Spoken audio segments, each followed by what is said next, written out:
So I know that if you're looking at this video, you're probably feeling frustrated by either taking a really long time to have an orgasm, or for some men, even with a lot of sexual stimulation, you just feel like you can't reach that point of inevitability. You actually can't ejaculate or have an orgasm with a partner.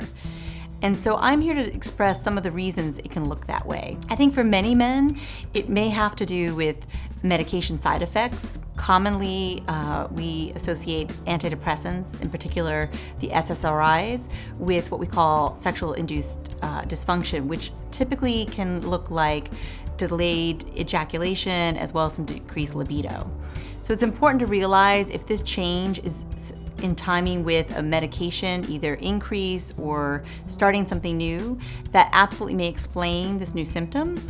And you absolutely want to speak with your doctor to look at whether there are other treatments that would be available or whether they may be able to decrease that medication and add something else so that you're getting symptomatic relief without this unwanted or sort of less than desirable side effect. I think for other men, sometimes delayed ejaculation can have to do with masturbation style. That, if you're not ultimately using your hand and maybe preferring to rub up against, say, a mattress or a pillow, that's what we consider idiosyncratic, meaning the kind of stimulation that's bringing you to orgasm is very difficult for a partner to duplicate. That also can happen when you're using porn and using a lot of physical stimulation, either speed or pressure.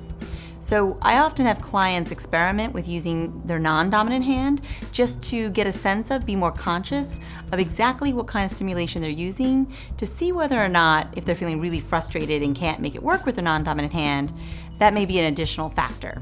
And lastly, I want to include that for some men, first morning experiences are often not optimal and they're not fully awake enough, and so they may not ejaculate, as well as if you'd recently just had a sexual experience with ejaculation.